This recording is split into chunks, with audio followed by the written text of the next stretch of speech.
Hello students, welcome to our afternoon read aloud. So we've been learning all about Johnny Appleseed. And Johnny Appleseed was a real person, but he also is what we call an American folk hero. A folk hero is a person who may or may not have existed, who was well liked and did good work. And today I'm going to introduce you to another American hero. Here we go with Paul Bunyan. And if I sneak peek the cover, I can see he's carrying an axe. That's like Johnny Appleseed, right? But there he's got a lot of logs that he's cut up in a bundle and he's carrying, and there's a big giant blue ox. An ox is related to a kind of a cow, but it's a really big one that's for work. Okay, and I see Paul Bunyan is giant. He's bigger than the trees, bigger than the houses. The Tale of Paul Bunyan by Haskins, Houran, illustrated by Luke Flowers. And there on the title page, Paul Bunyan is relaxing by the winding river, and his ox is taking a drink below the waterfall. Oh, and there I see, oh, that looks like a baby in a wagon, and he's like sneezing or blowing a bunch of ducks, and there's some crying, but it's like a pond. Long ago, the pine trees in Maine grew so tall their tops jabbed holes in the sky. Paul Bunyan was born among those mighty pines. He was such a big baby, his parents had to use a wagon for a carriage. When he cried, his tears made puddles the size of ponds. Paul's first sneeze blew a flock of ducks south, smack in the middle of the summer. Okay. And Maine is a state in the northeastern part of the United States. I'll show you a map later. By the time he turned 18, Paul stood 13 axe handles high, and he was growing an inch a day. Soon he left home to join a logging crew. That's a group of men who cut down trees. All winter, Paul and the other lumberjacks chopped down trees. Paul worked faster than the rest of the men put together. He could fell a dozen pine trees with a single blow. That means he could swing his axe once and 12 trees would fall down. It wasn't long before he became the boss of the crew. Oh, there I see a wagon falling in some ice. Paul's first command was to the camp cook. "More pea soup," he thundered. Paul was always hungry, and pea soup was his favorite.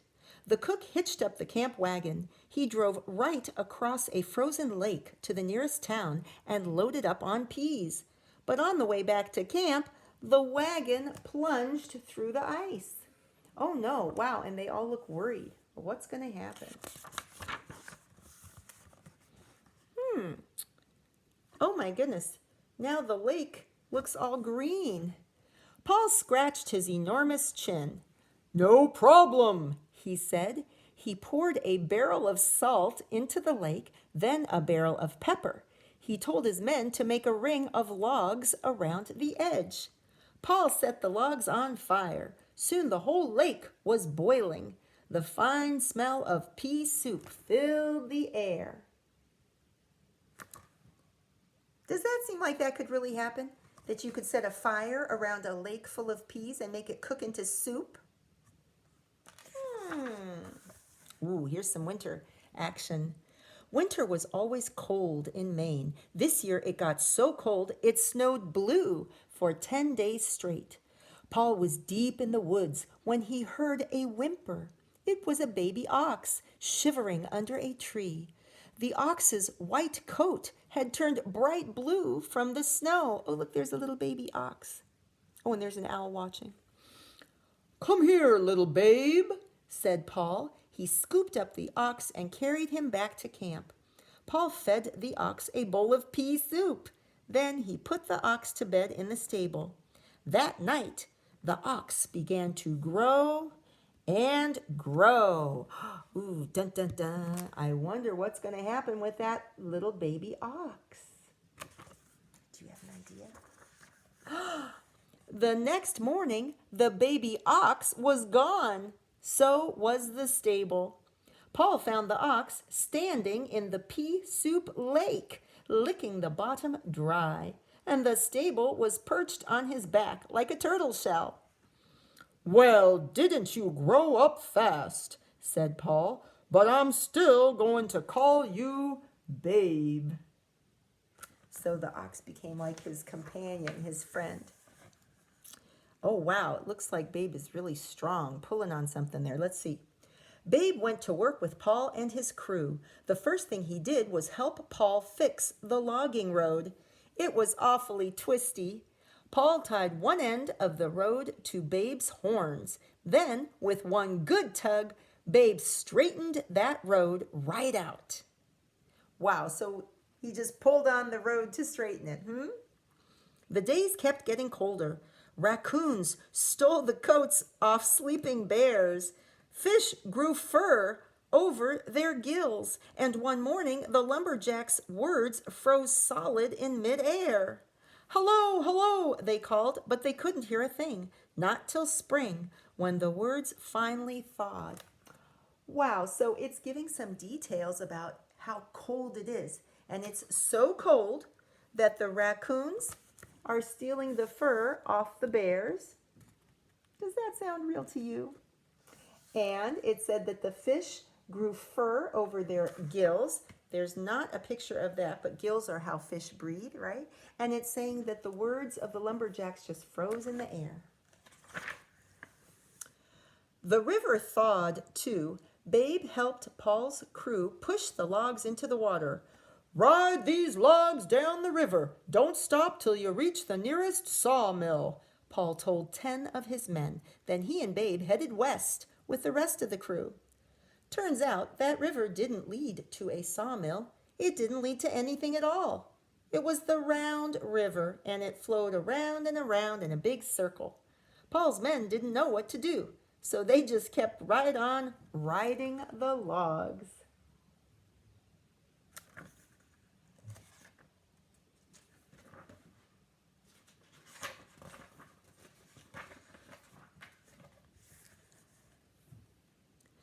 "20 years later, Paul passed by the same spot.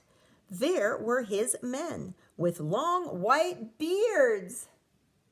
Still floating along the river, the water had worn the logs down to slender sticks.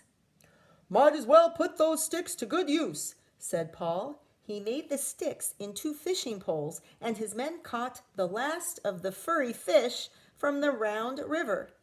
This is why you almost never see a fish with fur anymore. So I got to stop and think, because reading is thinking. So it's saying that the men kept floating around on the logs in the Round River until they turned old for 20 years.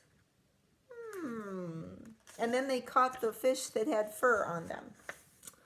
Paul and Babe crisscrossed the country, logging forests from Maine to California and back again. They made some important stops along the way. In Oregon, Paul put out a campfire by piling rocks on it. That's how Mount Hood came to be. Across Minnesota, that's another state, Paul and Babe's footprints filled with rain. Those prints became Minnesota's famous 10,000 lakes.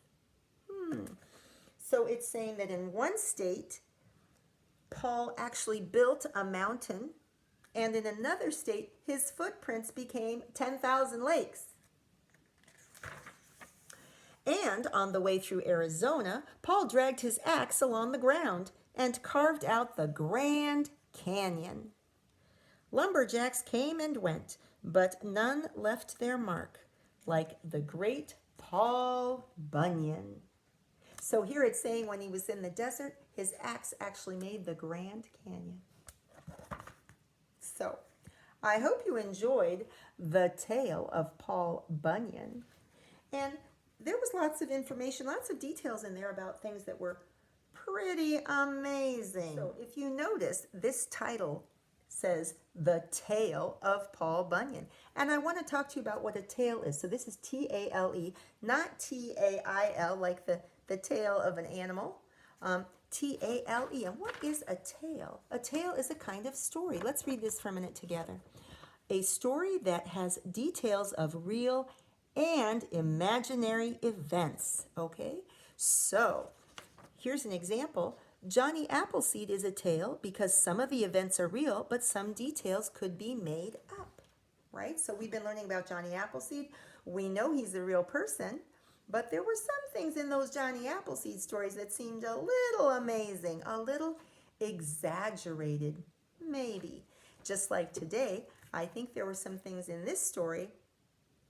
Do you think they all could have happened? Why don't you think about that? And we'll be talking about that more as we learn more about tales and folk heroes. So, I hope you have a nice afternoon. Don't forget to keep washing your hands, cover your coughs and sneezes, do some reading, do some writing, help your family around the house, and I'll see you tomorrow. Bye.